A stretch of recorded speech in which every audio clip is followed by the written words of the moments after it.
discuss this over at the bank. We can talk about investments, interest rates, and perhaps a more conventional way to show your patriotism. Jed looked at his family, then back to the banker. We appreciate your worry, Mr. Drysdale, but our minds are made up. We have already spoken to a fellow named Honest John who says he can help us get our message to the right people. Miss Jane gasped. Honest John. Mr. Clampett, you cannot trust a man with a name like that. He is a well-known character around these parts, and not in the best way. Jed chuckled.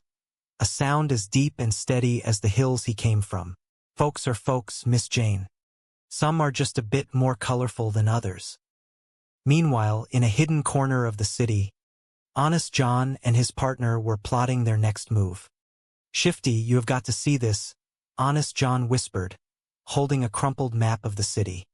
The Clampetts are looking for a way to contribute, and I have just the way to make them feel like they are doing the country a grand favor. Shifty looked at the map, his eyes narrowing. You are talking about the monuments again, aren't you? Honest John grinned, showing his teeth. Not just the monuments, Shifty. I am talking about the very foundations of the city. If they want to own a piece of history, who are we to deny them? It is a win-win situation. They get to feel like pillars of the community, and we get to retire in style.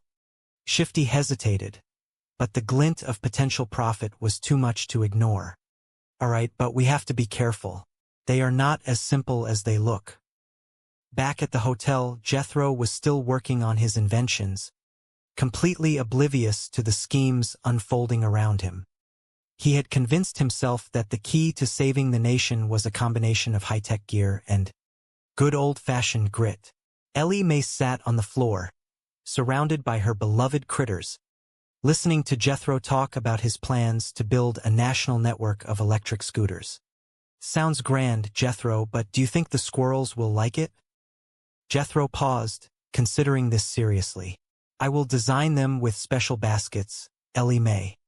The squirrels will be the most mobile creatures in the entire state of Washington. Granny watched them, a small, knowing smile on her face. They are good children, Jed. No matter where we go, they keep their hearts in the right place. Jed leaned against the wall, watching the scene with pride. That they do, Granny. That they do. As the days passed, the Clampetts found themselves deeper and deeper in the intricate web woven by Honest John. Every morning, they would meet to discuss the next step of their plan, which mostly involved Jed signing checks for things he thought would benefit the general public. He had purchased a bridge, a statue, and what he believed to be a very important park, all under the impression that he was doing his civic duty. One afternoon, Jed decided it was time to visit the Capitol. He wanted to see for himself the place where the laws were made and where he was now, in his own mind, a significant benefactor. He gathered the family, and they took a taxi to the heart of the city. The sight of the massive dome took their breath away. Look at that, Granny, Jed said, gesturing to the white marble. It is a sturdy piece of work.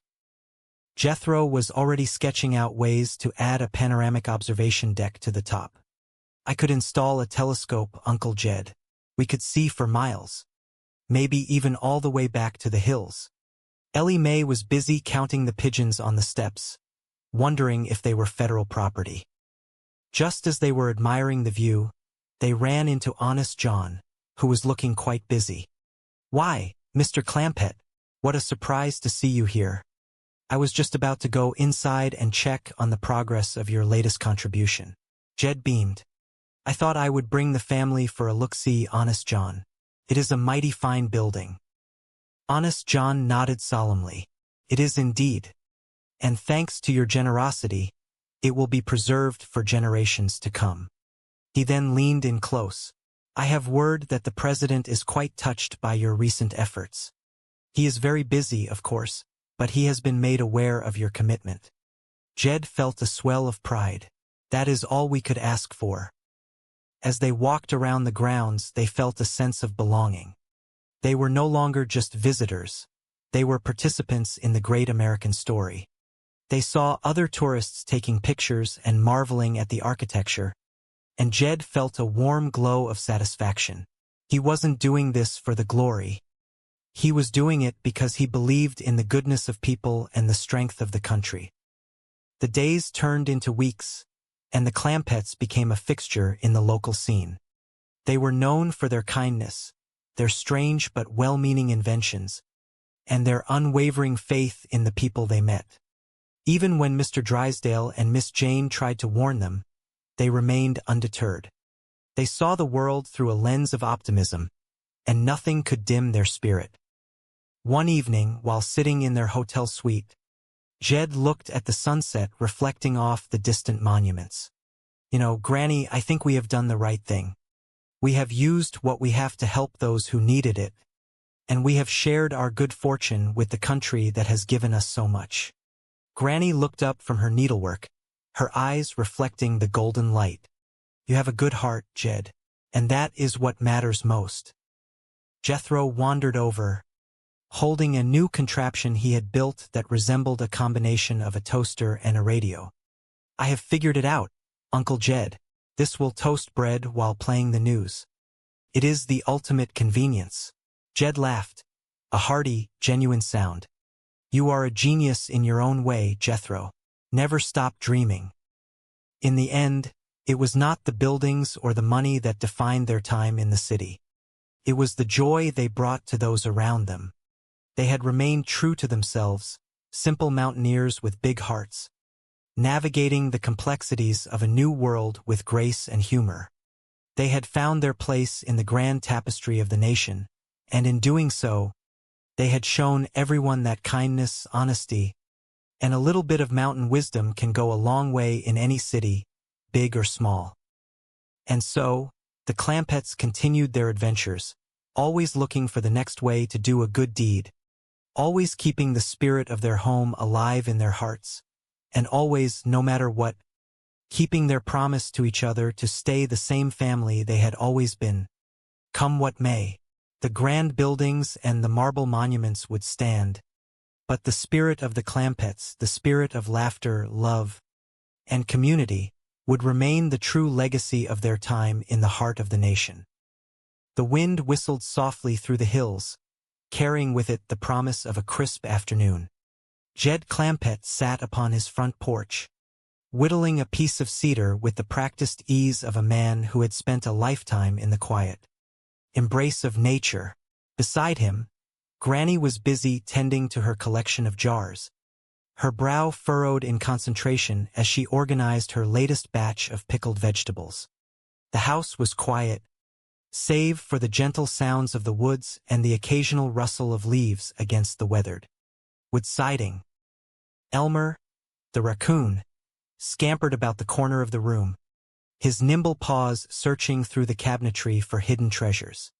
Dustin, his constant companion in these domestic excursions, watched with a bemused expression on his face. Elmer was a peculiar fellow, possessing a curiosity that often led him into the most unexpected of places. It was a marvel to see such a small creature go about his day with such purpose and dedication. The two men exchanged a knowing glance. Elmer was indeed a handy little critter. His thick raccoon fur was, according to Jed, far superior to any store-bought feather duster when it came to gathering up the stubborn bits of lint that managed to accumulate in the corners of the cabin. It was truly a joy to see him work, and the little fellow seemed to take a genuine pride in his contribution to the household chores. Well, Jed said, his voice deep and calm, I reckon it is time we took these dusters outside and gave them a good shake. They had done their part for the day, and the cabin was beginning to look as tidy as a pin. Granny nodded, her hands moving with lightning speed as she finished her task. You take yours upstairs, Jed, and make sure to hand them off to the dresser drawers in the closet. She instructed, her voice holding the authority that only a woman of her experience could command. A moment later, the quiet was broken by the voice of Jethro, who had been pondering the strange nature of their finances. Uncle Jed, he called out,